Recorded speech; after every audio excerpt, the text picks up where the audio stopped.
Good morning friends. आपका ज्ञान Godavari educational centre में हार्दिक स्वागत है। मैं संजना मैम। आज आपका सेकंड टॉपिक स्टार्ट होने वाला है स्पेशल बिहार जुडिशरी के लिए एविडेंस का पार्ट 2। तो पार्ट फर्स्ट हम लोग पढ़ चुके हैं और मुझे पता है कि आप लोग अच्छे से उसको देख भी लिए होंगे और साथ साथ आपने ये भी देखा होगा कि हमको बेयर एक्ट पढ़ना कैसे है, कैसे उसको हमको टाइटल देखना है, कैसे हमका सिलेबस देखना है, कैसे क्या करना है। तो ज्ञान गोदावरी सेंटर एजुकेशनल सेंटर में आपको एक नई चीज़ें मिल रही हैं कि आपको कैसे पढ़ना है, कैसे सीखना है, कैसे चीज़ों को समझना है। एज ए फर्स्ट टॉपिक जब हमने आपको कल पढ़ाया था तो हमने आपको बताया था इंडियन एविडेंस का कितने पार्ट हैं, इंडियन एविडेंस एक्ट क्या है, इंडियन एविडेंस एक्ट में कितने सेक्शन हैं, इंडियन एविडेंस एक्ट को पढ़ने का तरीका क्या है।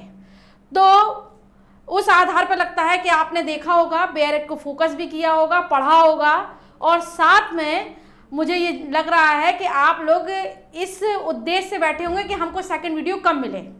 तो आपके लिए हमने हाजिर कर दिया सेकंड वीडियो कि आप देखिए और अपना साथ एक बेयर एक्ट लेके रखिए, एक कॉपी लीजिए, पेन लीजिए और साथ साथ आप देखते जाइए कि हम कैसे पढ़ रहे हैं। और ज़्यादा से ज़्यादा लोगों को मुझे लगता है आपने सपोर्ट भी किया होगा, चैनल को भी सब्सक्राइब किया होगा और लाइक का बटन भी दबाया होगा। मेरे पास बहुत अच्छे कमेंट्स आए आप लोगों के कि आपने बहुत सपोर्ट किया है और मुझे भी पढ़ाने के लिए प्रोत्साहित किया और आपने पढ़ने के लिए भी प्रोत्साहित किया। सबसे अच्छी बात तो हमको ये लगी है कि आपने जितनी भी चीज़ें कल पढ़ी और पढ़ने के बाद आपने वीडियो देखकर उसको लाइक किया, शेयर किया और उसके साथ साथ आपने इतने अच्छे कमेंट्स लिखे हैं कि मेरी एक्स्ट्रा एनर्जी बढ़ गई है, जिससे एक्स्ट्रा एनर्जी के बाद आपको आज हम और अच्छा पढ़ाने वाले हैं। और उसके साथ साथ आपको आज हम वो थीम देंगे जिसको कहा जाता है गुरु मंत्र, कि आपको किस तरीके से पढ़ना है। देखिए, गुरु दक्षिणा तो सभी देते हैं, लेकिन आप हमें इतना सम्मान दे रहे हैं, ये हमारे लिए सबसे बड़ी बात है। इस सम्मान के साथ हम भी चाहेंगे आपको अच्छा पढ़ाएं, अच्छा सीखें, अच्छा करें और अच्छे से एग्ज़ाम दें और आप एक अच्छा सा सिलेक्शन लेके कम से कम हमारे पास एक मिठाई लेकर तो आएंगे कि हमको लगेगा कि आप हमें कुछ दे रहे हैं।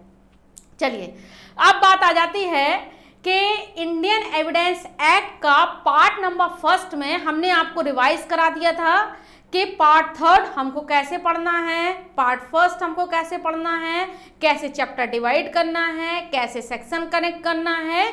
तो इंडियन एविडेंस एक्ट का आपको एक टॉपिक मिल गया है। इसी के साथ साथ बिहार स्पेशल में जुडिशरी बिहार की बात कर रही हूँ।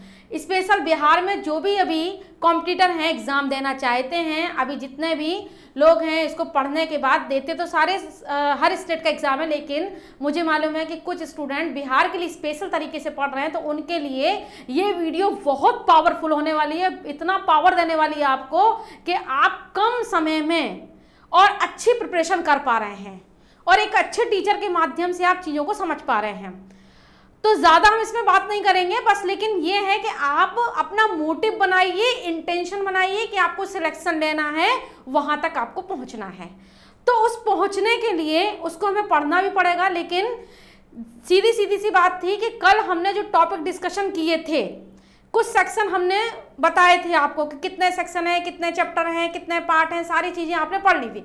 लेकिन अब हम आते हैं आज इतनी पावरफुल वीडियो कि आप इसको छोड़ नहीं पाएंगे। आप चाहेंगे कि हम इसको जितना देर तक चाहें पढ़ते जाएं, लेकिन हम कम समय में आपको एक अच्छा वीडियो देने वाले हैं।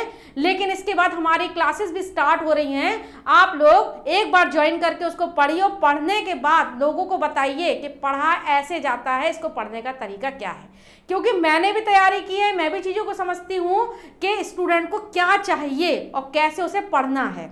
चलिए, आ जाते हैं मोस्ट टॉपिक पे कि इंडियन एविडेंस एक्ट का एक्ट नंबर फर्स्ट बनाने वाले कौन थे? जेम्स स्टीफन थे और 1 सितंबर 1872 को ये इन्फोर्स हुआ। अब बात आती है कि हमने कल पार्ट डिस्कशन कर लिए थे, हमने चैप्टर डिस्कशन कर लिए थे, अब हम सीधा सेक्शन खोल देते हैं।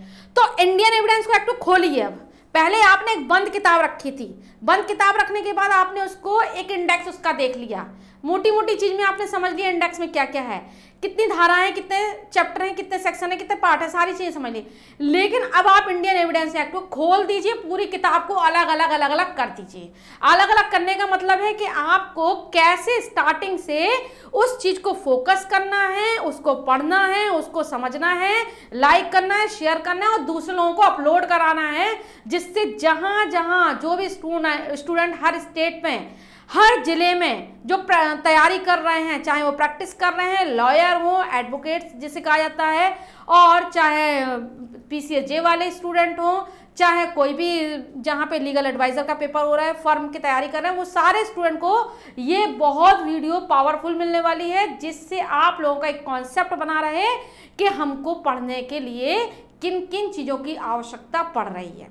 चलिए आ जाते हैं टॉपिक को स्टार्ट करने से पहले सबसे पहले एक ही बात कहेंगे कि इसको शेयर ज़्यादा से ज़्यादा करिए, ज़्यादा से ज़्यादा लोगों को पहुंचाइए इस वीडियो को, जिससे सभी लोगों को लगे कि उनको तैयारी का एक स्तर, एक माध्यम, एक अच्छी चीज़ मिल गई है जो मेरे माध्यम से लोगों तक पहुंचाई जा रही है। एक मीडिया बहुत अच्छा माध्यम हो गया कि सब कुछ मिल रहा है लोगों को, बैठे बैठे घर में मिल रहा है, अभी तो फ्री ऑफ कॉस्ट मिल रहा है, लेकिन हम चाहते हैं कि कम समय में आप अच्छी तैयारी करके एक बेरोजगारी के स्तर से बाहर जा सके, क्योंकि सभी लोगों का एक स्तर होता है। हर समय के बाद एक व्यक्ति जो है समझने लगता है कि मैं क्या करूं, LLB करने के बाद मैं क्या करूं, प्रैक्टिस करूं नहीं करूं। लड़कियां ज़्यादा इस प्रोफेशन में जाना नहीं चाहती हैं, लेकिन उनके लिए भी बहुत पावरफुल वीडियो होने वाली है कि पढ़ने के बाद आपको खुद लगेगा कि हमारा तैयारी का स्तर बढ़ता जा रहा है, और आपको पढ़ना ऐसे है कि आप ये समझ लेंगे कि हमको पढ़ने का एक तरीका मिल चुका है।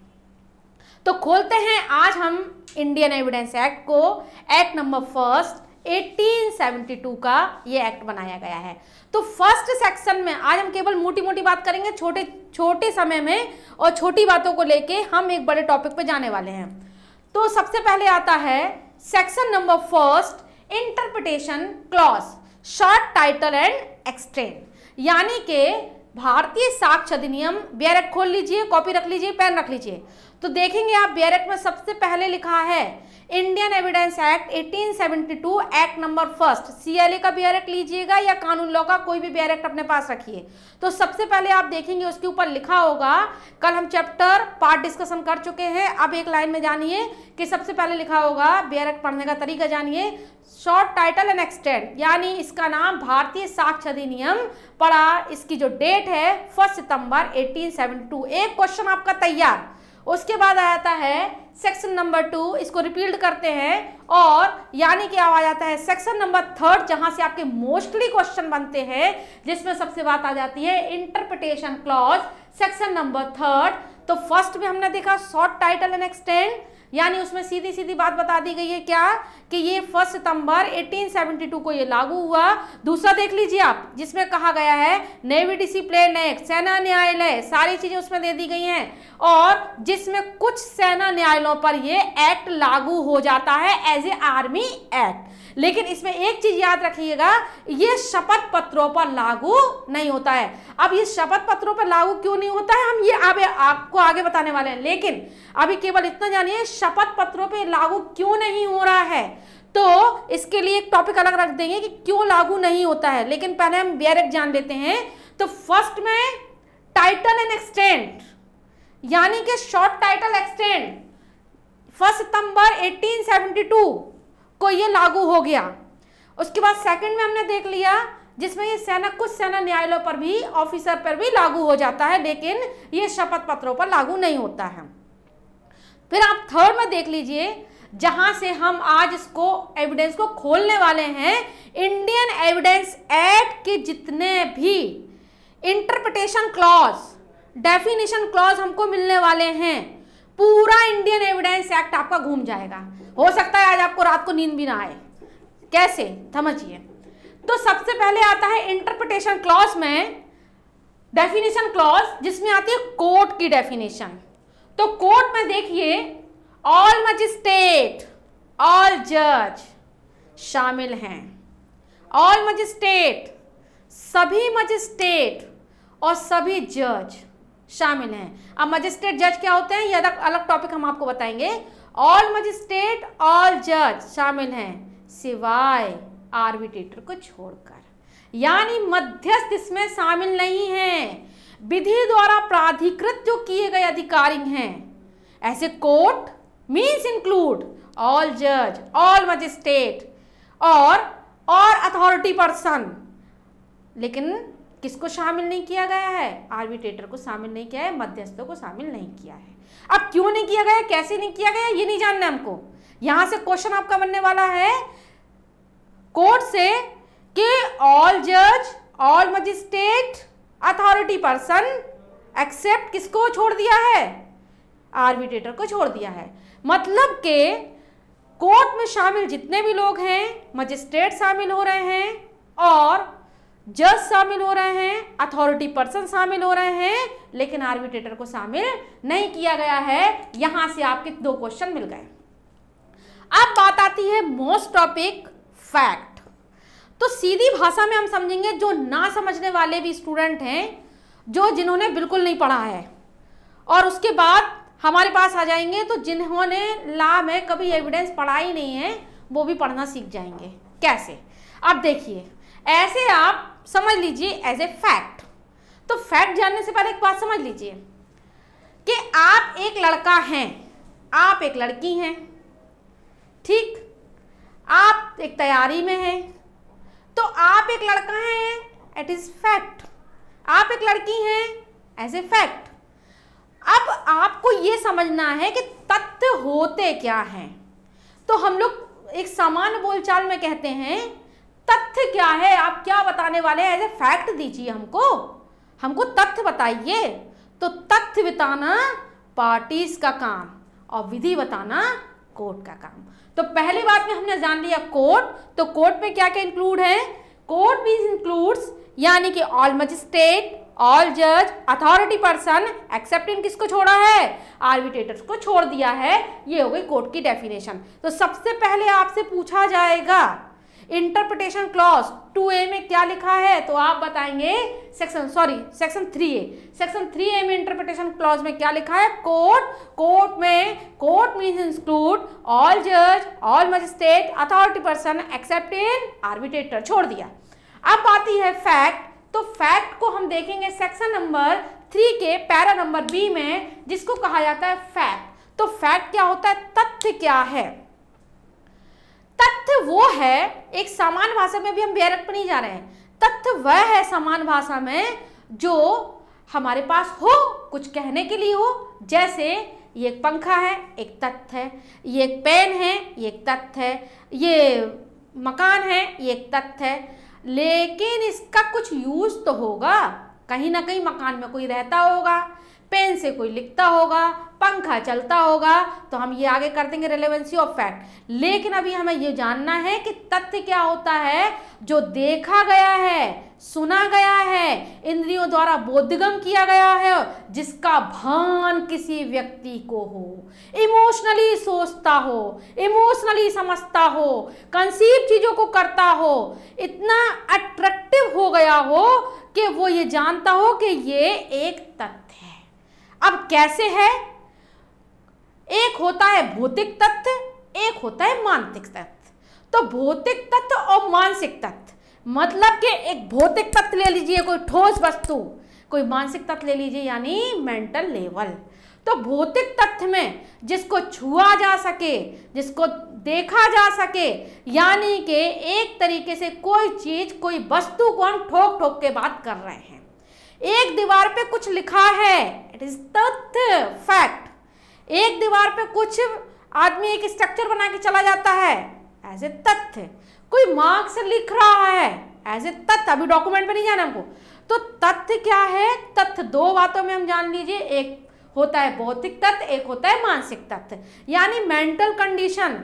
तो कोई वस्तु, बेरट रखिए सामने, देखिए सामने लिखा है, कोई वस्तु, वस्तु की अवस्था, वस्तु का संबंध जो इंद्रियों द्वारा बोधगम हो, वो क्या है? तथ्य है। कोई वस्तु, यानी ये पेन है, वस्तु की अवस्था कैसे रखी है, सीधी रखी है, उल्टी रखी है। वस्तु का संबंध, इसका संबंध लिखने से है, इसका मतलब ये तथ्य है जिसका भान किसी व्यक्ति को हो, वो एक तथ्य है। तो यानी कि पहले हम देखेंगे फैक्ट।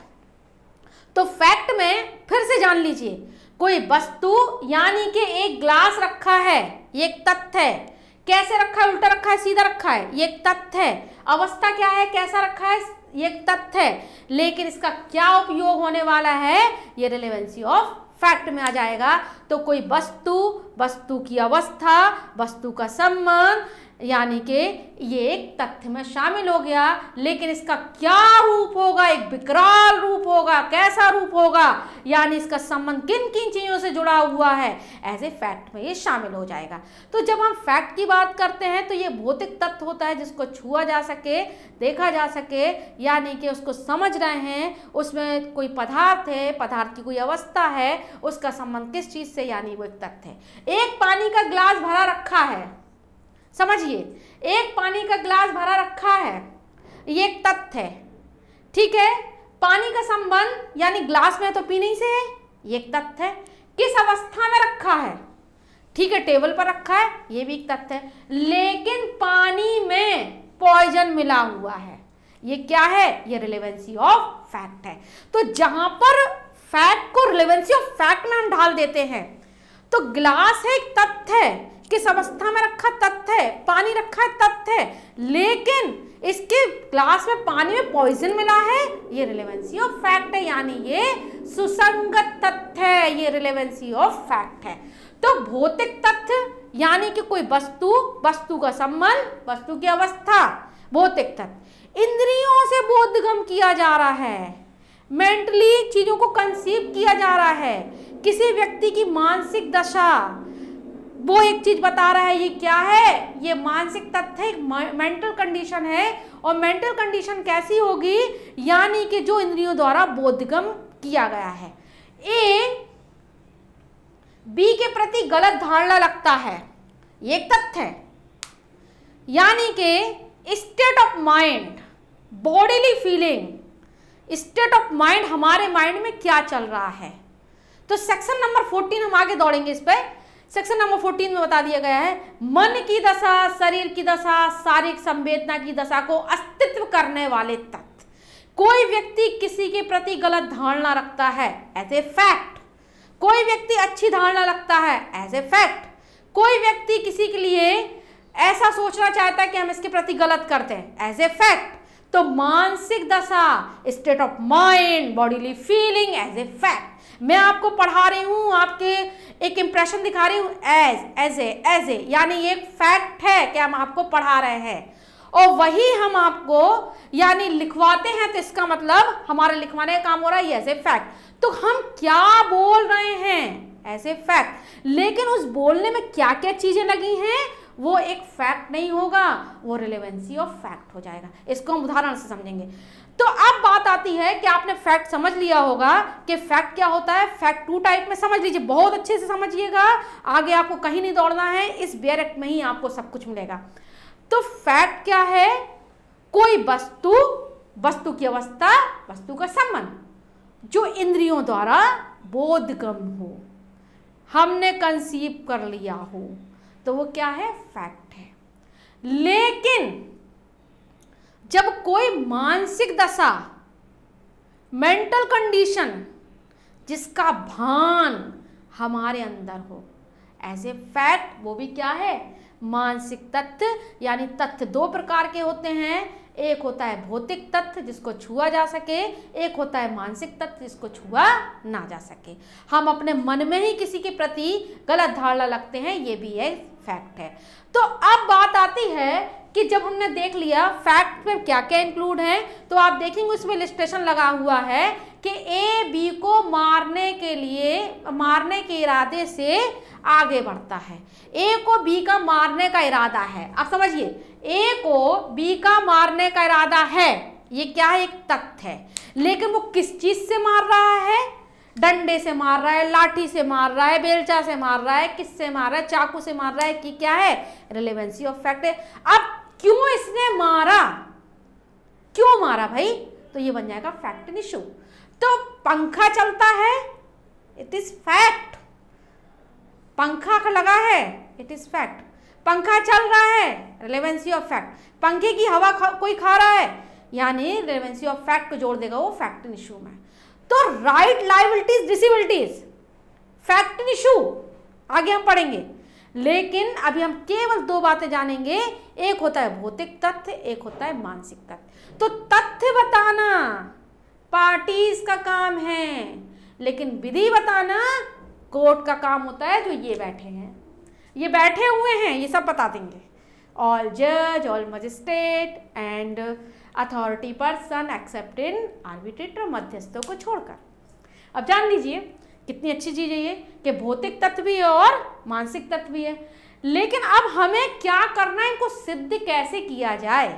तो भाई पार्टी करेगी सिद्ध, और तो कोई करेगा नहीं। जिसको जरूरत है, हमको न्याय पाना है तो कोर्ट में हम ही तो जाएंगे, हम ही तो अपने तथ्य बताएंगे। तो तथ्य कौन बताएगा? तथ्य पार्टी बताएगी, पार्टीज बताएगी, कोर्ट नहीं बताएगा।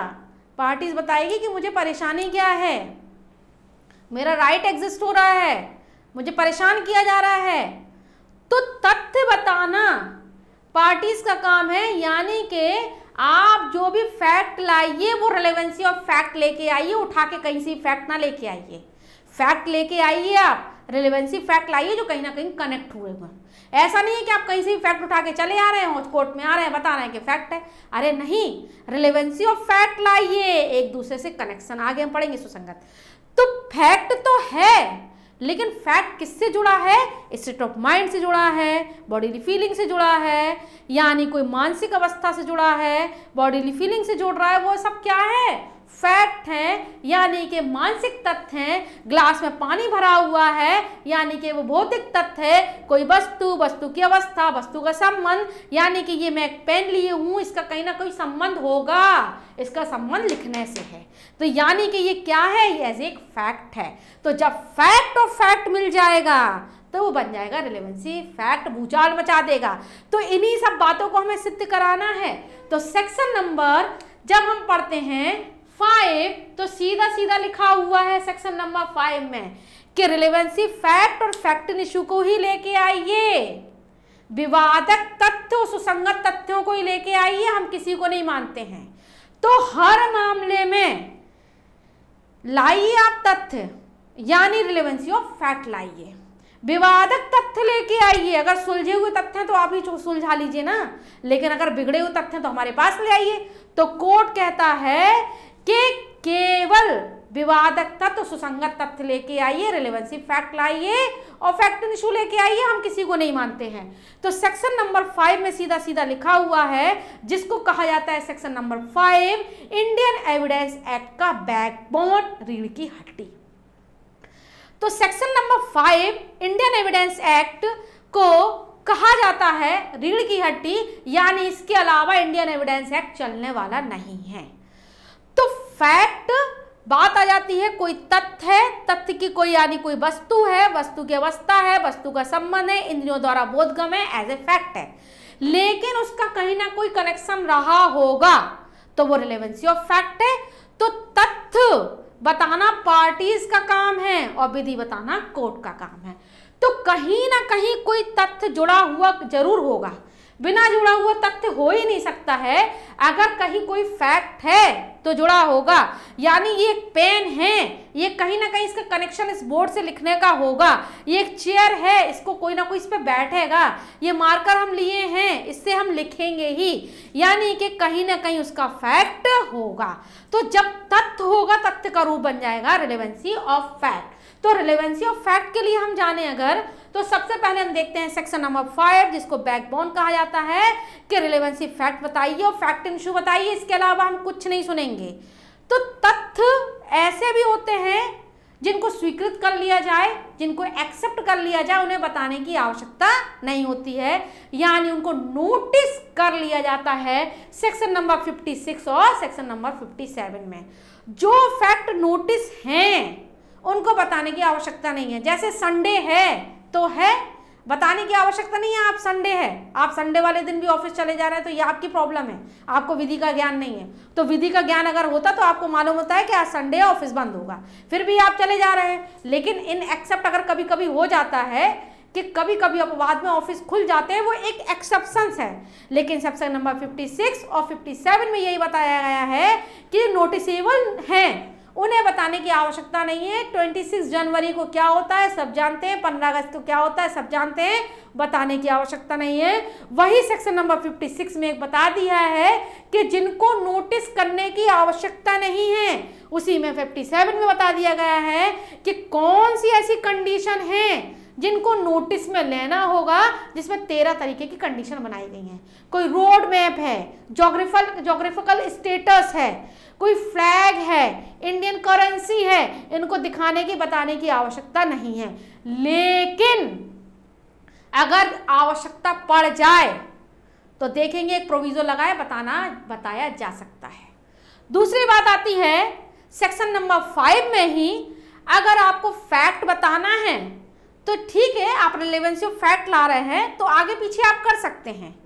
तो सेक्शन नंबर 6 से लेके 55 तक के रिलेवेंसी ऑफ फैक्ट्स के बारे में ही बताया गया है कि इनको कैसे सिद्ध किया जाए। आगे पीछे सिद्ध कर सकते हैं, पहले रिलेवेंसी ऑफ फैक्ट बता दीजिए, फिर फैक्ट एंड इशू बता दीजिए, समझ में आ जाएगा। लेकिन कहीं ना कहीं आप, अब फैक्ट एंड इशू हम आगे पढ़ेंगे, भी नहीं समझना है, केवल बस कॉमन भाषा में जानिए, क्योंकि इसका जो सिलेबस है बहुत लेंदी है, लेकिन हमको आसानी से पढ़ना है। तो फैक्ट एंड इशू है, रिलेवेंसी ऑफ फैक्ट हैं, लेकिन इनको सिद्ध भी तो करना होगा। तो केवल कोर्ट कहता है सेक्शन 5 में आप आ जाइए, रिलेवेंसी फैक्ट और फैक्ट एंड इशू ही लेके आइएगा, हम और कुछ नहीं लेंगे। ए ने बी को मारा, लाठी से मारा, बेलचा से मारा, गोली से मारा, कैसे मारा, हमको ये आके बता दीजिए। अब हमें पता लगाना है कि मारा क्यों था, रीजन क्या था, क्या स्थिति बन रही थी जो मारा था। तो मारा है एज ए फैक्ट, किस चीज से मारा है, रिलेवेंसी ऑफ फैक्ट, क्या पहले से दुश्मनी थी, as a fact and issue. तो जब हम आ जाते हैं बात सेक्शन नंबर यानी कि 6 से लेके 55 तक, 5 में केवल बता दिया गया है, चैप्टर नंबर आप देखेंगे 2, सेक्शन नंबर 5 से लेके 55 तक चला जाता है, पार्ट नंबर 2 जो कल हम लोग डिस्कशन किए थे। तो जो भी जाती हैं चीजें इसमें, तो सुसंगत तथ्यों के बारे में बता दिए गए हैं कि सेक्शन नंबर 5 से लेके 55 तक के कौन कौन से रिलेवेंसी ऑफ फैक्ट होते हैं। उसके बाद बात आ जाती है सेक्शन नंबर 58, यानी कि जो स्वीकृत तथ्य हैं उनको साबित करने की आवश्यकता नहीं है, उनको साबित करने की आवश्यकता नहीं है।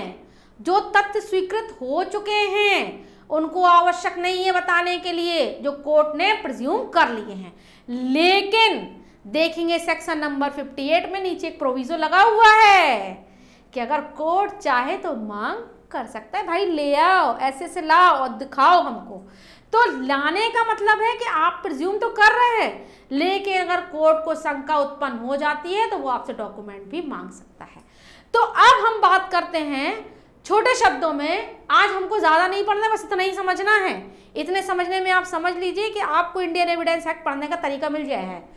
तो सबसे पहले एक बार और रिवाइज कर देते हैं कि 1 सितंबर 1872 को लागू हो गया, जेम्स स्टीफन बनाने वाले थे और लैक्स 4 ही है। कल हम आपको इसमें क्वेश्चन भी देने वाले हैं, ठीक। इसमें से आपको कम से कम 10 क्वेश्चन कल मिलेंगे जो आपके बिहार जुडिशरी स्पेशल में आपके क्वेश्चन पूछे जाएंगे, और 100% जो मैं क्वेश्चन बताऊंगी वो आना ही आना है, बाहर नहीं जाएगा क्वेश्चन।